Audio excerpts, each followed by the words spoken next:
Hello, how are you today? I'm good. The Filipino word for good morning is magandang umaga. Can you repeat it after me? Magandang Magandang umaga. umaga. Yes, that's good. That means good morning in Filipino. Yeah, Paksu, Paksu. Hello, good morning. Yeah, you're audible now. To the smart students from Sacheon Middle School and Las Piñas National High School, to the devoted teacher participants of the Korea-Philippines Teacher Exchange Program, to the hardworking school heads, Mr. Ignacio Elson Jr. and Ms. Yenju Kim, and most especially to the supportive representatives of UNESCO APCU and the Korean Ministry of Education, magandang umaga po. A great and blessed morning, everyone. Welcome. Morning. Welcome to the third online class of Las Piñas National High School and Sacheon Middle School for the 2022 Korean-Philippines Online Teacher Exchange Program. To officially begin our program, let us sing the Philippine National Anthem to be followed by the singing of the Korean National Anthem.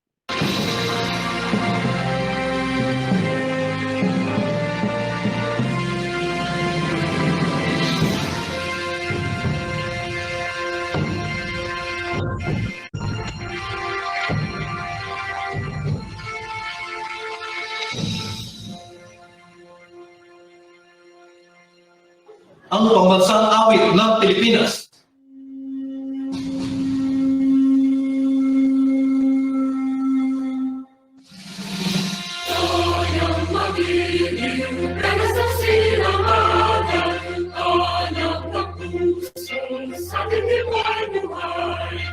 Lumang pinirang, kuya ka ng pag-ibig, sa manlulungin, di ka kasisingin, sa nagkakapuno, sa sipunan, sa lawi mo ikaw, may tinatang tulak at awit sa kaglayang minamahal, ang isang nawawalan mo'y tanong may narating, ang bituin na parang ng kanya, ay may mag-iinigin.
Once again, good morning and welcome everyone. Let us now listen to the message of our committed and dependable school principal, Mr. Ignacio Elson Jr.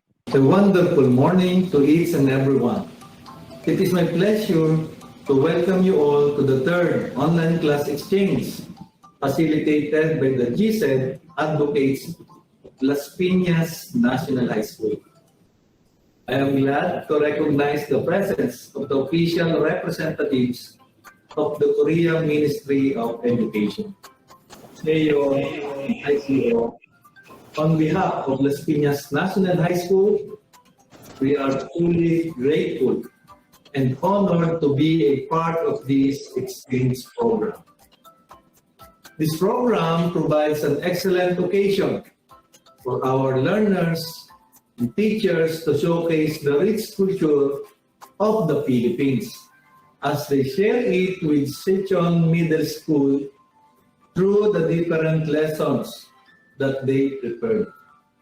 It also promotes peace and sustainability as the lessons instill the values, skills, and knowledge each learner needs in promoting a global citizen-friendly society. An opportunity to respond to the call for action in promoting the Sustainable Development Goals, or SDGs, is a privilege not all schools are given. That is why we are beyond thankful for this chance you have given us. To our partner school, Sacheon Middle School, headed by Miss Yen Yu Kim and Mr. Kwang Wei Wu, thank you for your unwavering cooperation. To the bright learners of Sacheon Middle School, maraming salamat for your active participation in the exchange classes, and I hope that you will continue to be collaborative in the next lessons to come. To Las Pinas National High School teachers and students, keep that enthusiasm and remain committed in upholding the Filipino values through GSED-centered lessons. May we all keep working together and be engaged in innovative and unifying programs like this. Again, a fruitful and insightful online exchange class to everyone. Mabuhay! Maraming salamat po. It is my pleasure to introduce to all of you the Filipino teachers who will facilitate our lesson today. It's on the topic, Exploring the Cultural Heritage Sites in the Metro. Our youngest teacher participant is Miss Patricia Yvonne Cruz. She's a science teacher and you can call her Miss Pat. Next is one of our social studies teachers, Miss Anne Michelle Federes. You can call her Miss Mitch. Let us give them a virtual round of applause. Before we jump to the exciting part of this program, let us first be reminded of the online class norms and etiquettes. Let's watch this video.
Hello, good morning everyone. I am Miss Mitch and welcome to our third online class today. So are you all excited and ready for today?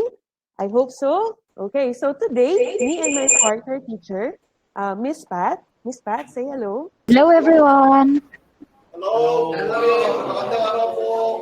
Annyeonghaseyo.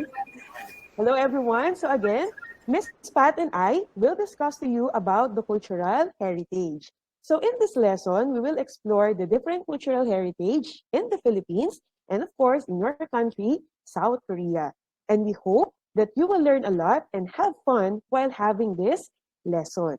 Rest assured that we will make the discussion very simple and enjoyable. Okay? So as you can see in the screen, in the Philippines, tara means kaja. Or in English, we call it as let's go. So can you please say it? Tara. Tara means let's go. Okay, very good. Okay, and if you notice, the third word, lokal, is the same meaning with the English word local. Because in our word, we don't have C in our Filipino alphabet, so we say ka. It sounds like your sankyo. Okay? So lokal means belonging to a particular area. So remember the Tagalog word tara is kaja and lokal, same as local. So Okay. welcome to our online class entitled Tara, Travel Local, Exploring the Cultural Heritage in the Metro. So now kids, Tara, Kaja, and let's start our lesson for today. Okay? So to start with our lesson, next slide please, we will have an activity. So instead of using Kahoot, we will be flashing the questions and choices through this PowerPoint presentation.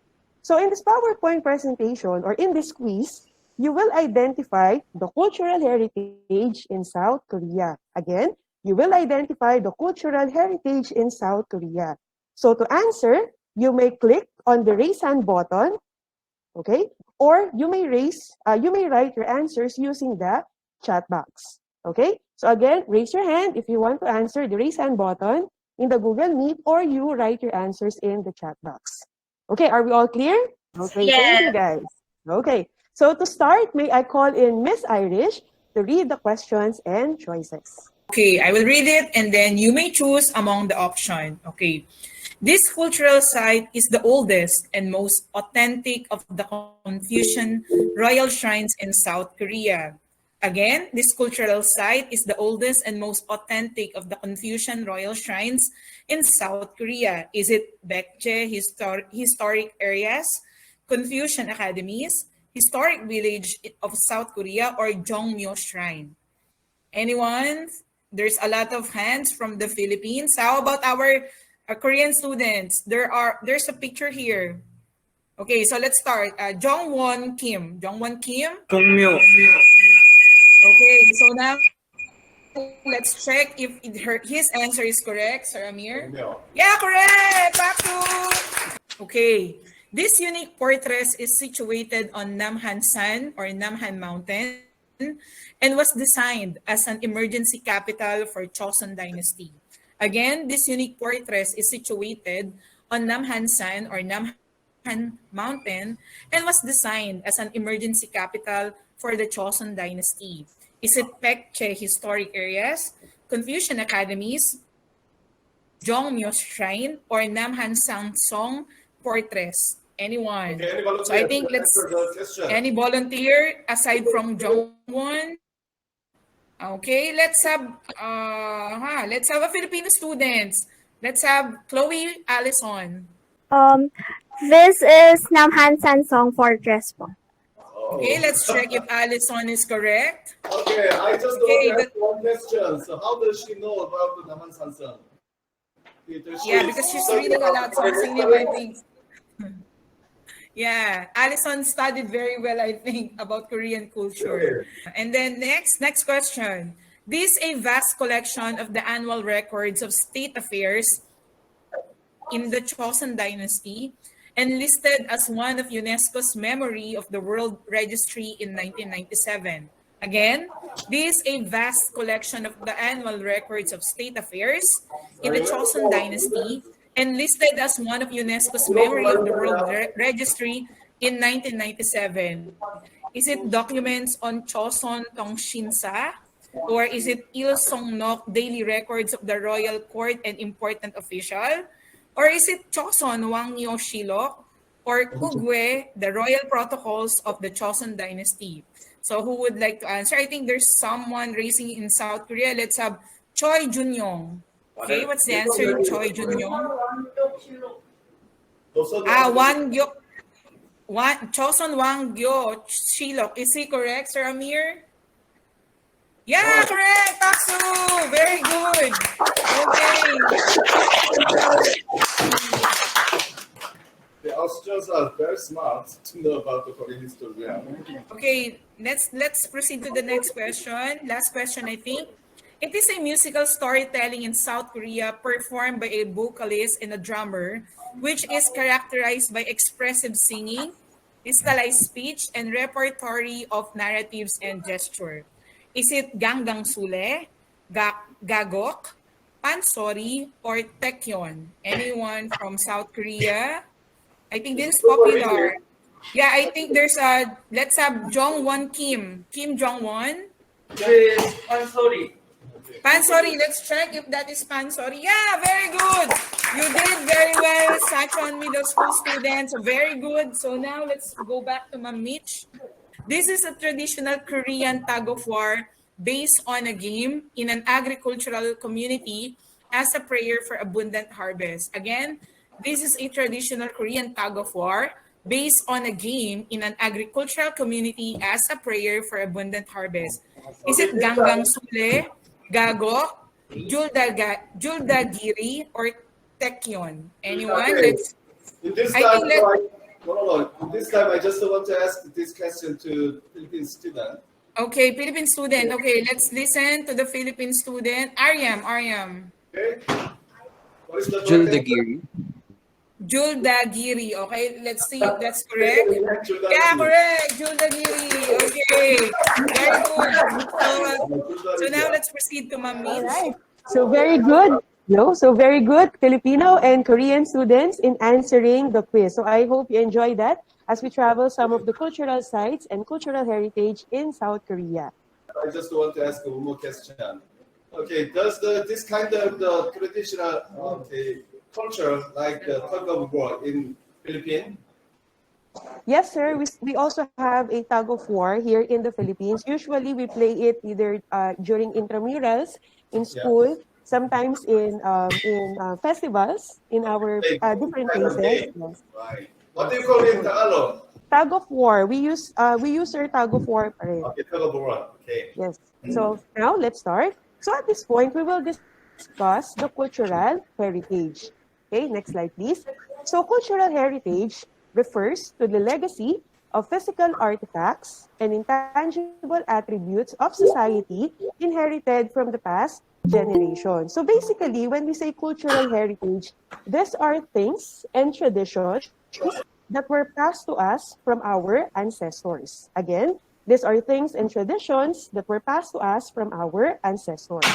So for example, as you can see in our screen, we have here Calle Crisologo in Vigan, Ilocos Sur, as an example of a cultural heritage in the Philippines. So this is composed of 200 ancestral homes which were restored in the 16th century.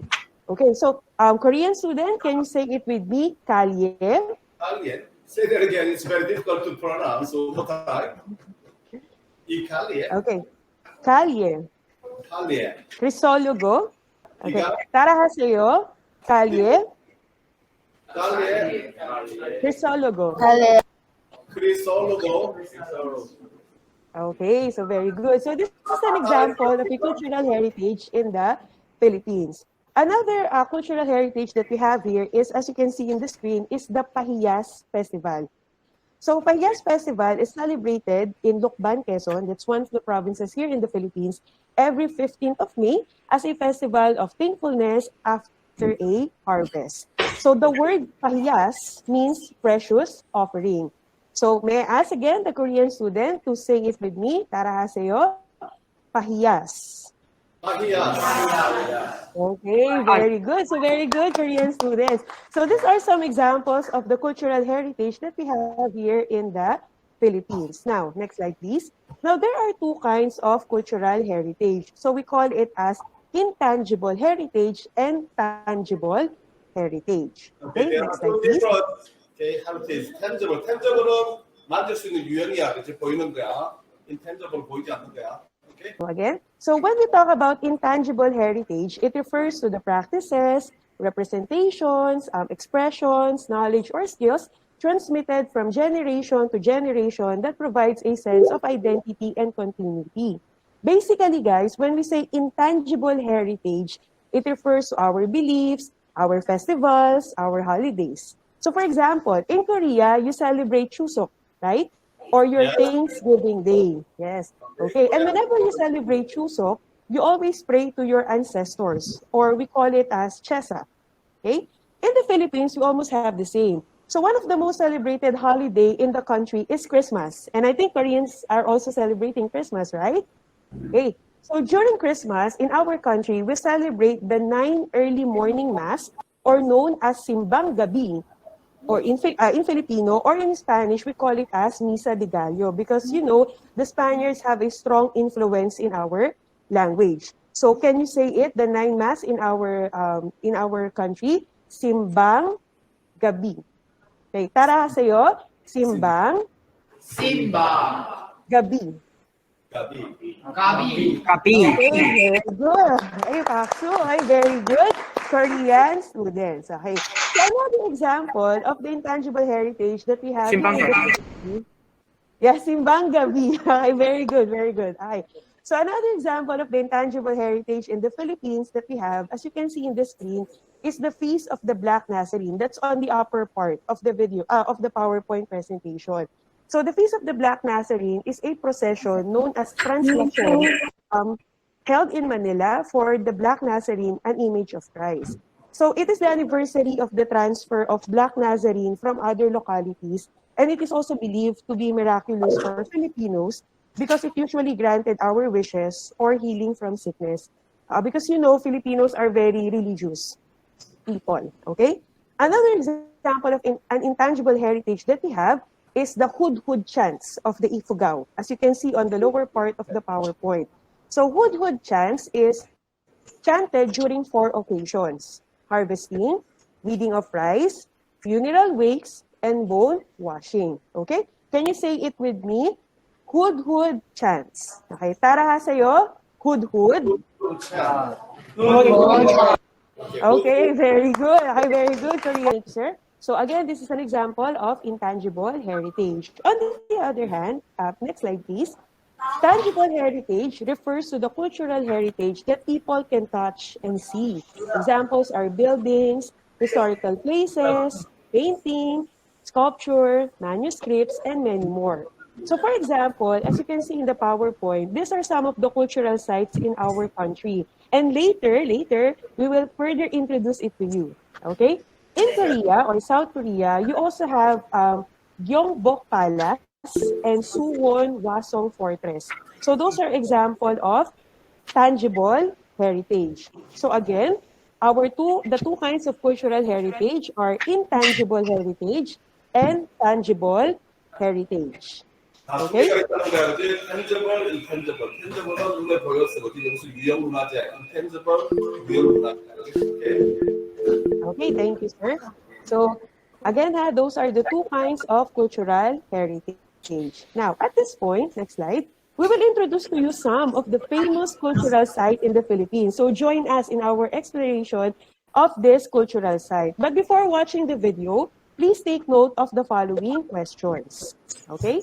Number 1, so based on the video, what are the different cultural heritage sites in Metro Manila, Philippines? Again, based on the video, what are the different cultural heritage sites in Metro Manila, Philippines? Okay, next slide. What are the different cultural heritage sites in South Korea? Again, what are the different cultural heritage sites in South Korea? Next.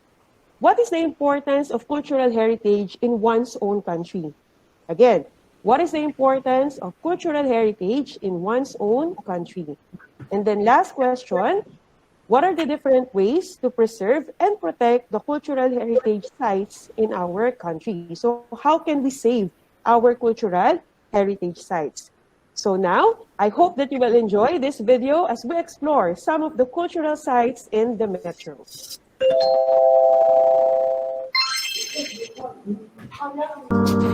Our virtual class is going somewhere exciting and fun. Come and join me. Travel local, exploring the cultural heritage in the metro.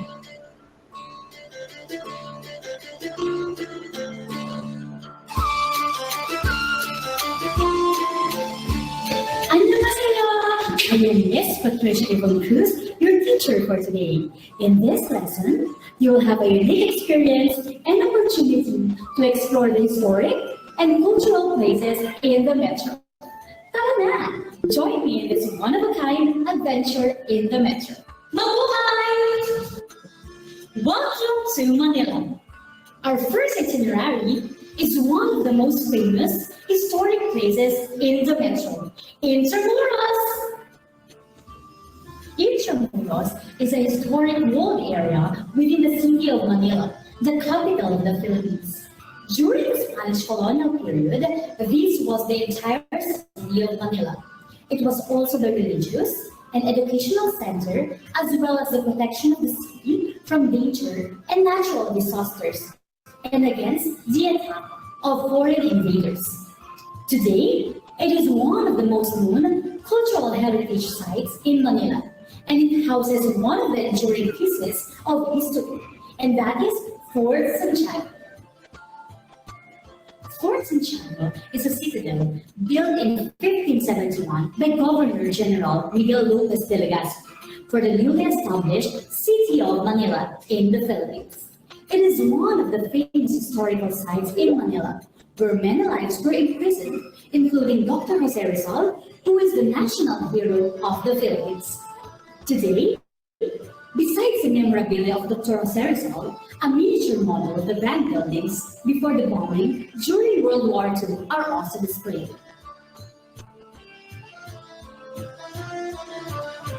1.4 kilometers from Intramuros lies Luneta Park, also known as Rizal Park. It is one of the most visited urban historic parks in Manila. Historically, Luneta Park, previously known as Bagong Bayan, is the place where Dr. Jose Rizal was executed on December 30, 1896, during the Spanish colonial rule. Today, this park is one of the most sought-out places for families, couples, and friends to relax and have fun.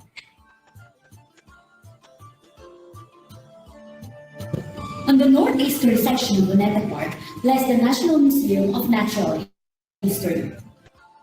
Simply known as National Museum, it was officially opened to the public in 2018. Inside the museum, we can see the iconic Tree of Life as the atrium centerpiece. We can also see the replica of the largest crocodile in the Philippines, named Lolong. Going further in the museum, we can see different artifacts and creatures that thrived in the Philippines.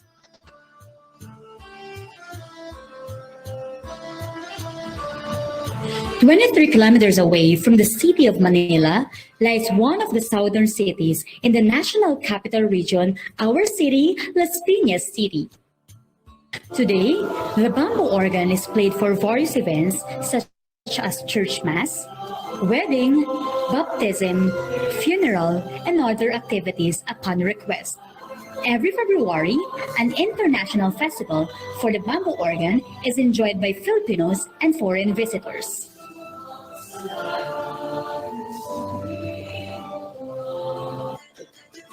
I hope you enjoyed the video tour on the different cultural heritage in the metro that signifies the rich history and culture of the Philippines.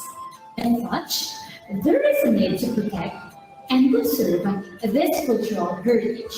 Now, what do you think are the ways to conserve and protect our heritage? According to Simon 30, using the heritage cycle, we can protect and conserve our own cultural heritage through these simple ways. First, by understanding our cultural heritage through reading learning materials, visiting websites, and exploring local traditions, customs, and other cultural sites. Second, by valuing, we can take care of our cultural heritage sites through following rules and regulations inside the park and museum, and knowing the local and national laws that protect our cultural heritage sites. Third, by caring for it through sustaining and preserving our cultural heritage. We can do this by sharing it to others through celebrations and even food. Lastly, from enjoying it through participating in heritage trails, street plays, annual festivals, and many more. We hope that you have gained some insights in this video lesson.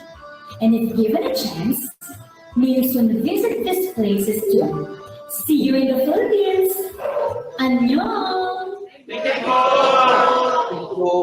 Okay, so I hope you enjoyed that video lesson. And now, let's ask the question. So based on the video, what are the different cultural heritage sites in Metro Manila, Philippines? Anyone? Let's ask. Okay, important natural heritage.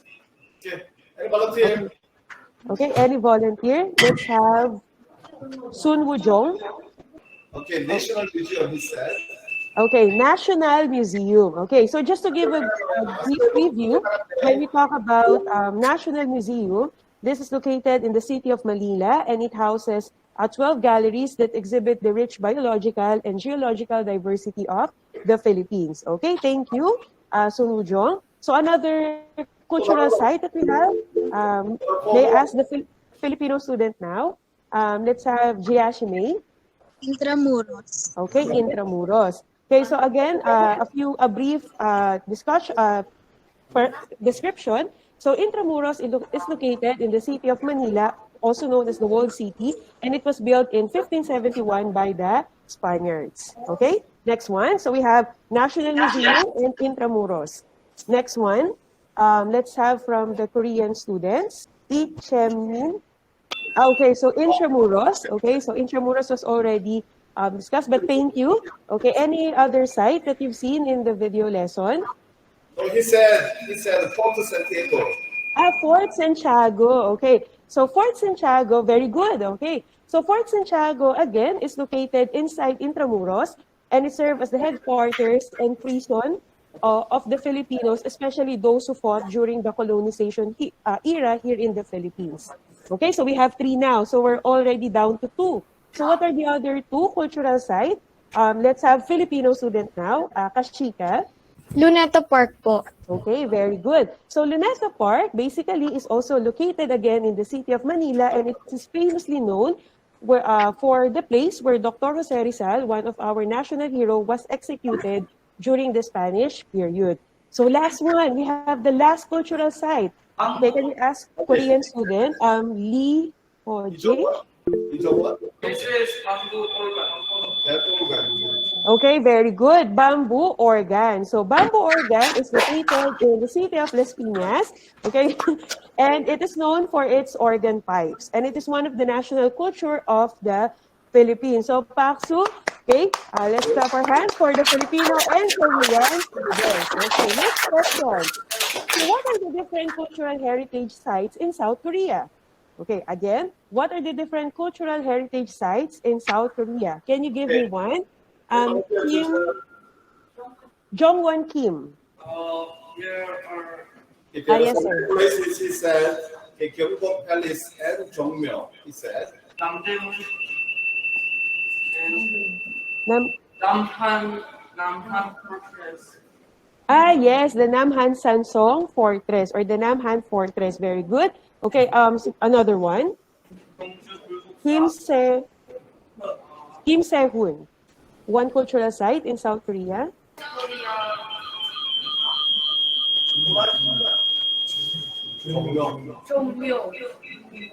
Jongmyo. Okay. Okay, so thank you, Korean students. Okay, next question. So what is the importance of cultural heritage in one's own country? Okay, anyone? I think we can ask the Filipino students now. Let's have Mikaina.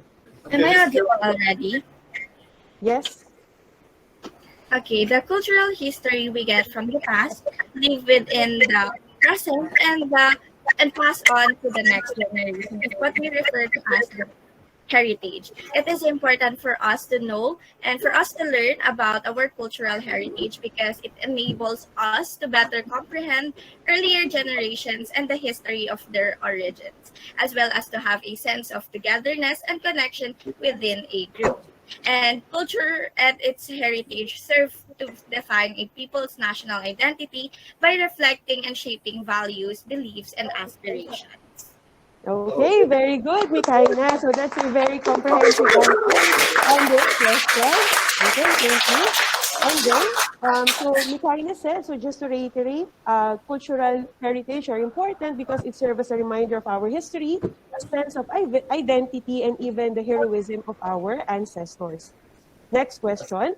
Um, what are the different ways to save our cultural heritage sites? Again, what are the different ways to save our cultural sites? Okay, it's Let's really important. It is to be interested in our culture festival and to manage and protect it well. Okay. Okay, very good. So first one, yes, Paksu. Okay. So first one, of course, we have to have an understanding of that, of the cultural side, and of course, to have that sense of protecting those places. Another one from the Filipino students this time. Let's have Kashika. Aside po Yes. from reading the labels and by taking down notes that said by the video, for me po, one way to preserve it po is through education po, to keep it alive po. Since it is the source of our identity and which we can learn from our school, it is very vital po to teach individuals, especially younger ones, since they are the future generations po. And since education is the best weapon where we can change the world, it is very important po to let individuals know how to preserve, conserve, and protect the cultural heritage that we have. And we can also use the social media po to educate others po. Yun po. Okay, very good. So there's a bridge of our history, yes, our present time, because of the technology that we can use to protect our cultural heritage.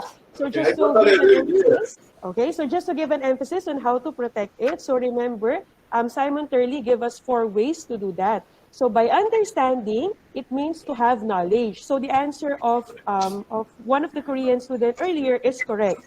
Okay. The second one is by valuing. We have to follow the rules. Okay. And then by caring, we share it to other people. And lastly, by enjoying, we can celebrate this cultural heritage. Okay. So now to check if to check your understanding of the video lesson, specifically the ways to protect it, we will have this activity. So choose one number and inside it, analyze the situation and choose which part of the cultural heritage is described in it. Okay? So let's have first the Filipino student. Yes, let's have Neil. Okay. Choose one number. Number 4 po. Number 4. Okay. So local tourists joined in the hiking trail of Namhan Sansong Fortress in Namhan Mountain and were astounded by the view and rich history of the place. Yes, Neil? Letter D po, by enjoying. Okay, let's see if it's correct. Okay, very good. Okay, very good, Neil. So thank you. Next one from the Korean student. Let's have Jongmin. What number? Number 1. Number 1. Okay. So Anna observed a painting in the museum and is very careful not to touch the artwork. So where do you think it will fall? C. By caring. Really? Okay, by carrying. So let's see if it's correct. Oh, okay. So, okay, it's okay. But very good for trying on that. So again, if we're following rules, the correct answer is by valuing. Okay, but thank you. Okay, next one. Let's have another Filipino student. Let's have Ariam. Number 3 po. Number 3. Okay, so for students to have a better understanding of the cultural heritage in Ilocos, Ms. De La Cruz assigned students to research on the local food of the city of Vigan and Ilocos and Lawag and make a creative presentation about it. So where do you think it will fall, Ariam? By understanding po. Okay, let's see. Okay, very good. So that is by understanding. Okay. Okay, thank you. And then the last one for the Korean student, let's have Lee Ho Jae, number 2. That's the last number. So Hannah shared some Korean food such as kimchi fried rice to her fellow classmates in an international school in England. So where do you think it will fall? Li Ho Jing. Okay, what's your answer? C. Letter C. Okay, let's check. Yes, very good, Paksu. Okay, so very good Filipino and Korean students, and I hope that you've gained some knowledge on the cultural sites and how and the ways to save it. At this point, may I call in my partner teacher, Miss Pat, to introduce to you the do's and don'ts inside the cultural sites. Hi, hello everyone, annyeong. Okay, so let us watch this video about the do's and don'ts inside the cultural sites.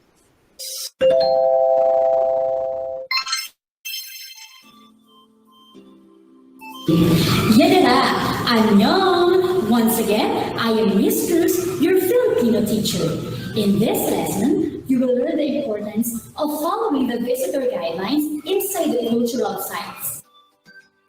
Have you been to a museum or any cultural site in your country? Have you seen signages posted inside a museum or any cultural site?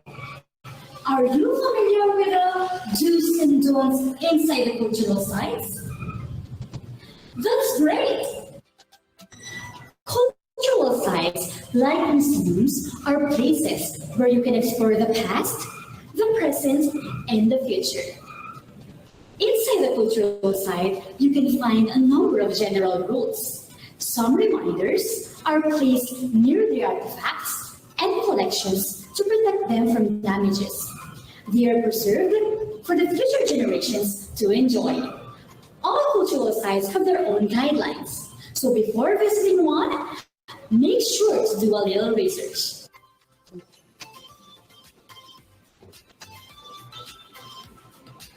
Here are things to observe when visiting the museum. Read the labels about the cultural sites and artifacts. Be curious about every artwork and try to find answers on what is the message and inspiration each artwork has. Use indoor voice only. There are people who enjoy looking around at museums in silence. Have a sense of respect for other people who are in the museum with you by decreasing the volume of your voice. Speak with a soft voice. There might be elders who are in the museum as well. They are very sensitive to sound, so be very mindful of your tone. Try taking down notes. You will never know in the future if it will be a source of inspiration for you or it can be useful for future use. Take photos only of the artwork if permitted. Always bring your camera and capture every artwork that will hook your eyes if permitted.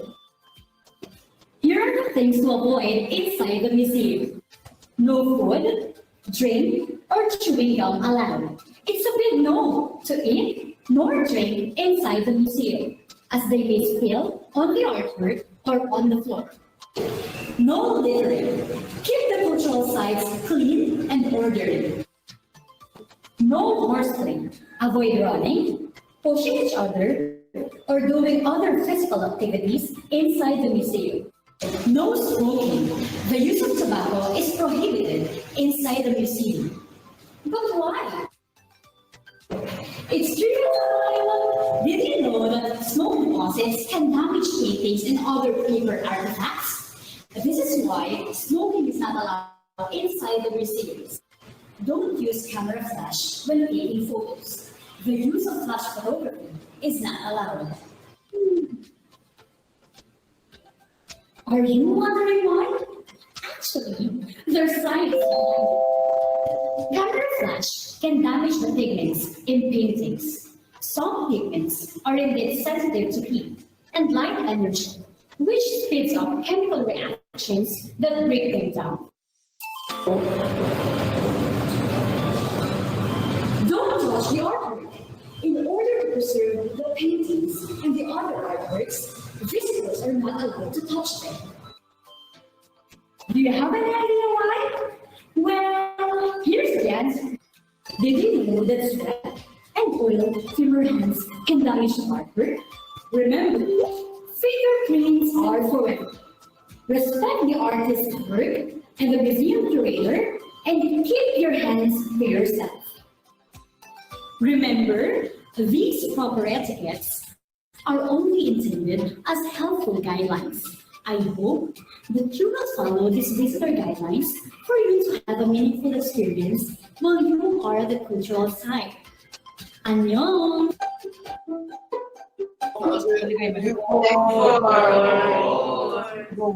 Did you enjoy watching the video? Yes. Okay, that's great. So I'm glad you enjoyed it. Okay, so always remember to follow these guidelines when visiting the cultural site. And remember, there's science behind those guidelines. Okay, let us now proceed to the group activity. This activity is entitled Explore the Philippines. Next slide, please. So in this activity, Korean and Filipino students will proceed to your assigned groups or respective breakout rooms, where Filipino students will share to their Korean friends the accomplished brochure of a cultural heritage in the Philippines. So you will be given 20 minutes to do the task. Your class is divided into 5 groups. Next slide, please. So before we proceed to the group activities, let us first have the following questions. So these guide questions will be answered by Korean students. So the first question is, did you like the cultural heritage in the Philippines? Why? Next question, if you were given a chance to visit the Philippines, would you visit the cultural site? And the last question is, what do you need to do to save the cultural heritage site in your country? For example, Gyeongbok Palace or Suwon Hwasong Fortress. So these are the 5 groups. Your teacher in charge is Ma'am Afril. Okay, for group 2, I will be joining group 2. I am Ma'am Pat. And then for group 3, we have Ma'am Mitch. For group 4, we have Ma'am Irish. And for group 5, we have Ma'am Renee. Okay, did you enjoy the group activity? Okay, so I hope you did. So let us now proceed to our group presentation. Okay, so let us now proceed to our group presentation. So may I call on from group 1, Kashika? Kindly share your screen. Kashika, please start. A pleasant day to each and every one of you. I am glad to present to you the things that we have discussed about the cultural heritage, which is Pawai. Now, I will present it to you with the help of my Korean friend, Kang Taemin. So without further ado, let's get started. For the first question, what is the importance of cultural heritage in one's own country? Mr. O, I think you have to turn off the microphone in the main link and then let Kang Temin's mic turn on. Okay, Kang Temin, please unmute your mic. Everyone, please turn off your mic, everyone, except for the mic of Kang Teho so that we will avoid any howling. Again, Kang Teho. Temin pala, Temin, sorry. Kang Temin. Cultural heritage is very important, but it gives the sense of our identity, which connects the people together in one country. It also allows us to get the chance to understand traditions that our ancestors did in their time. So for the next question, we asked the Koreans if they like the cultural heritage in the Philippines and why. Kang Taemin, take it away. Mr. O. So that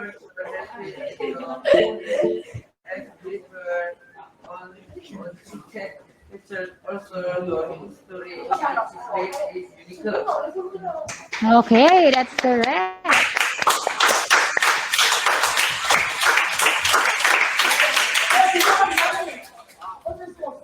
Okay, for the last question, what do you need to do to save the cultural heritage in your country? For example, Gyeongbok Palace or Suwon Hwasong Fortress. Kang Taemin, kindly read the answer. By following the rules in our cultural heritage. Okay, that's correct. Okay, very good. Kashika, would you like to say anything? Yes po. As you've noticed, most of the cultural heritage in the Philippines are churches, like Pawai Church. It is because of Filipinos, we Filipinos, part of our life is our religion, and this is also because of the strong faith that we have in God. So with the help of each other, let us unite with each other to preserve and protect it for the future generations to come. That's all for Group 1. Thank you for listening. Okay, thank you so much. Very good, Group 1. Okay, so due to our limited time, we will have two groups. Okay, so we have Group 1 and the next one is Group 4. So let us have Mikaina. Mikaina, kindly share screen. Mikaina, please start. Okay. A blessed day to all of you. I am Ikaina Bautista and I am here with one of our Korean friends, Gyongmin, and we are Group 4. Today we are going to present the answers we have come up with our Korean friends. Let's begin. For the first question, did you like the cultural heritage in the Philippines and why? Jin Gyongmin, can you read the answer we have come up with? Yes, because we feel happy upon learning the Philippine cultural heritage. Okay, that's correct. Thank you. Okay, next question.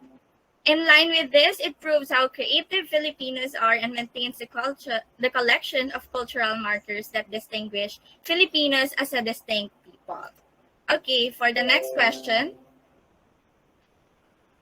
What is the importance of cultural heritage in one's own country? Jin Gyongmin, can you read the answer we have come up with? It reflects the historical significance of one's country. Very good. So, what our Korean friend wants to say is that it is important due to the fact that it brings or it connects every person to their roots or ancestors, which give them this unique identity that only them can carry and be proudful of. For the next question, what do you need to do to save the cultural heritage in our own country? For example, Gyeongbok, Palace, or Suwon Hwasong Fortress. Yongmin, kindly read the answer. To promote the cultural heritage in our country and share it to other nations. Okay, that's correct.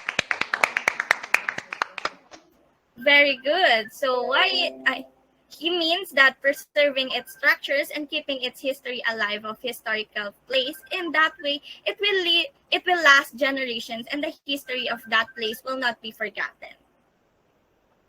Okay. Thank you so much, Mikaina, and the rest of Group 4. Good job. Okay. So let us now proceed to the next part of our lesson. So to close our activity, I want you to answer or think of the answer to this question. Okay, so why is it important to conserve and preserve our own cultural heritage? Again, why is it important to conserve and preserve our own cultural heritage? So let's hear it from Kashika. It is important po to protect, conserve, and preserve our cultural heritage since it is the source of our identity. It also reflects our values and it shapes us. It also keeps us as the truths as individuals, and moreover, this cultural heritage gives us things about the past and how our society has evolved. For me, securing it isn't truly because of its physical appearance or cultural appearance, but rather the knowledge that we have gained by the transmitted through from the past and for the future generations to come. We would protect cultural heritage through an integrated education. That's all po. Thank you. Very well said, Kashika. Okay, let's hear it from Jongwon Kim. Again, the question is, why is it important to conserve and preserve our own cultural heritage? Jongwon Kim, kindly give us the answer. It is our present life and should be passed on to future generations if possible. Therefore, the traditional and cultural heritage of any country contains the life history, the beliefs of our people. Okay, very good. Okay, so what it's trying to say is that it is important to conserve and preserve our own cultural heritage for us to pass it to the next generation or to the future generation. Okay, very well said. Let's have one last answer from Filipino student. Let's hear it from Shahana.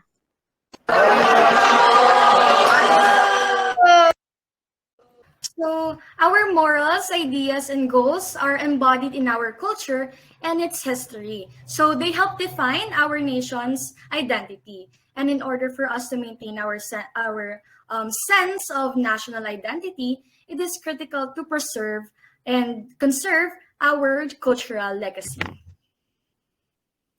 That's correct. Very good, Shahana. Okay, good job, students. So for to give us a synthesis of our lesson, may I call on again Ma'am Mitch? Hello, so good job, Korean students and Filipino students in our lesson for today. So just to, okay, paksu. Okay, so just to sum it up, so again, cultural heritage is very important to conserve and preserve because number one, as the Filipino and Koreans said it earlier, it maintains, it affirms our identity as a nation and as one citizen that belongs to our country. The second one, it serves as the voice of our values, traditions, and beliefs. Okay, and third, now, as the present generation, it is our job to take care of it and to ensure that the future generation will learn from it. Okay, so I hope you've enjoyed that lesson and the cultural heritage. And once again, good job and congratulations to all Korean and Filipino students. Thank you. And then, Okay. Thank you so much, Ma'am Mitch. Okay, so for the homework, for the assignment of Korean students, which is entitled Explore Korea, next slide, please. So here are the instructions.